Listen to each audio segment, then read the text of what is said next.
Hello students, welcome to गुरुफाई। इस lecture में हम सोल्व करेंगे चैप्टर 4 की एक्सरसाइज का 24th क्वेश्चन।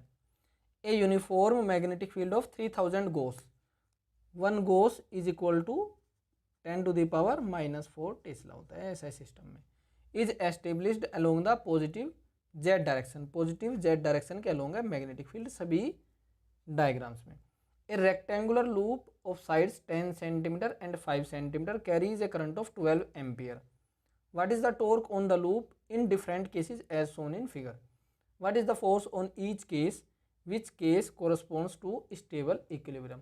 तो रेक्टेंगुलर लूप का जो एरिया है that will be equal to length into breadth, 10 centimetre into 5 centimetre, that means 50 centimetre square, और मीटर में कन्वर्ट करेंगे सो ये वैल्यू हो जाएगी एरिया की। करंट है 12 एम्पियर और मैग्नेटिक फील्ड ये गिवन है। What is the torque on loop? So सबसे पहले टॉर्क बता देते हैं। टॉर्क की वैल्यू क्या होती है? M B sine theta. Theta is the angle between magnetic moment and magnetic field. तो उससे पहले मैग्नेटिक मोमेंट बताना पड़ेगा। सो इसमें करंट है एंटी क्लॉकवाइज, तो मैग्नेटिक मोमेंट इसके लिए कौन सा हो जाएगा? राइट हैंड थंब रूल के अकॉर्डिंग आउटसाइड, या मतलब एक्स एक्सिस के अलोंग। तो आउटसाइड ये है मैग्नेटिक मोमेंट की डायरेक्शन। इस केस के लिए भी मैग्नेटिक मोमेंट की डायरेक्शन आउटसाइड। इस केस के लिए मैग्नेटिक मोमेंट इधर वाई एक्सिस के अपोजिट, पॉजिटिव वाई एक्सिस के अपोजिट, क्योंकि इधर से देखेंगे तो क्लॉकवाइज, तो मैग्नेटिक मोमेंट इस डायरेक्शन में। सो ये डायरेक्शन हुई मैग्नेटिक मोमेंट की। यहाँ पर मैग्नेटिक मोमेंट इस लूप के परपेंडिकुलर, इधर से देखेंगे तो ये एंटी क्लॉकवाइज दिखेगा, तो मैग्नेटिक मोमेंट इस लूप के परपेंडिकुलर और ऐसे आएगा। मतलब एक्स एक्सिस से कितना एंगल होगा? 30 डिग्री, बिकॉज ये 30 डिग्री है तो लूप के परपेंडिकुलर होना है। और यहाँ पर ये ऊपर से अगर देखेंगे तो एंटी क्लॉकवाइज, तो ऊपर की तरफ को हो जाएगा मैग्नेटिक मोमेंट। और यहाँ पर क्योंकि क्लॉकवाइज है, ऊपर से अगर देख रहे हैं तो नीचे की तरफ को, तो यहाँ पर मैग्नेटिक मोमेंट नीचे। इसमें डायरेक्शन ऐसे याद कर लेनी है, अगर क्लॉकवाइज है तो मैग्नेटिक मोमेंट इनसाइड, और अगर एंटी क्लॉकवाइज है तो मैग्नेटिक मोमेंट आउटसाइड। ये आप देख सकते हैं, जैसे यहाँ पर एंटी क्लॉकवाइज है तो magnetic moment outside, anti clockwise तो outside.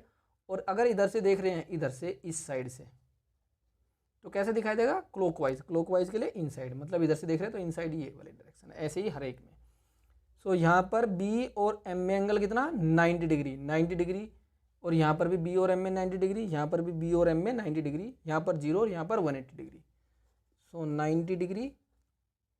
theta is here also 90 degree, here also 90 degree, 90 degree, here the angle is 0 degree and here it is 180 degree। तो इन सभी केसेस में एंगल सेम है, मैग्नेटिक मोमेंट तो same है क्योंकि loop same है, magnetic field भी सेम है, यूनिफॉर्म। तो यहाँ पर टॉर्क की value M B sine 90, M कितना? Area into current, so 12 into 50 into 10⁻⁻4। ये तो मैग्नेटिक मोमेंट, मैग्नेटिक फील्ड 3000 गोस, 3000 इंटू 10⁻⁻4। सो ये वैल्यू हो जाएगी 3 इंटू 10⁻⁻1। ये पावर -3, ये जो पावर यहाँ पर 10 की पावर 3 बनेगी उससे कैंसिल आउट हो जाएगी, साइन 91। सो इसको मल्टीप्लाई करेंगे तो ये हो जाएगा 600 इंटू 3 इंटू 10⁻⁻5।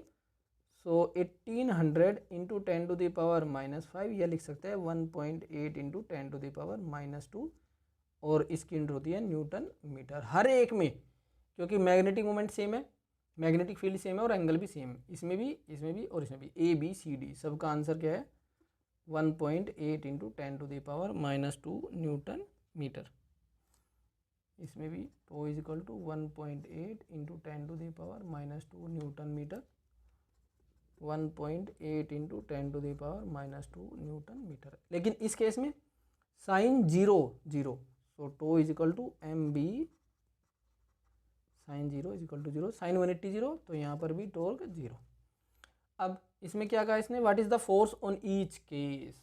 इसमें ना जो फोर्स होता है करंट कैरिंग लूप पर, अगर यूनिफॉर्म मैग्नेटिक फील्ड में रखा होता है करंट कैरिंग लूप, तो उस पर हमेशा फोर्स 0।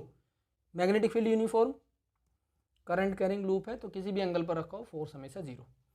सो इस केस में भी फोर्स 0, इस केस में भी फोर्स 0, सभी केसेस में अगर मैग्नेटिक फील्ड यूनिफॉर्म है तो, ठीक है। मतलब यहाँ लिख देते एक line, F is equal to 0 on a current carrying loop placed in uniform magnetic field. Now next, which case corresponds to stable equilibrium. सबसे पहले तो इक्विलिब्रियम पता होना चाहिए।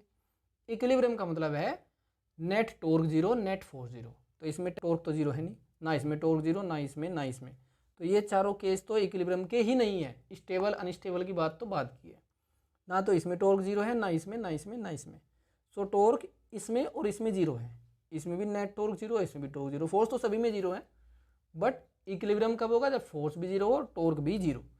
सो टॉर्क केवल इन दो केस में जीरो है। तो ये दोनों केस शो कर रहे हैं इक्विलिब्रियम वाली कंडीशन को। अब 0 डिग्री वाला होता है स्टेबल और 180 डिग्री वाला होता है अनस्टेबल। सो ये केस हुआ स्टेबल वाला,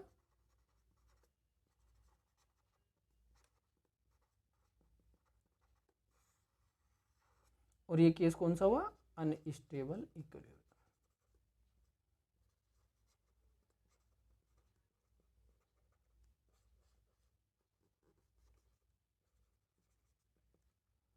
इसमें एनर्जी मिनिमम होती है, इसमें एनर्जी मैक्सिमम होती है। जब एनर्जी मिनिमम तो इक्विलिब्रियम होता है स्टेबल, जब एनर्जी मैक्सिमम होती है तो इक्विलिब्रियम होता है अनस्टेबल। ये भी आप चेक कर सकते हैं।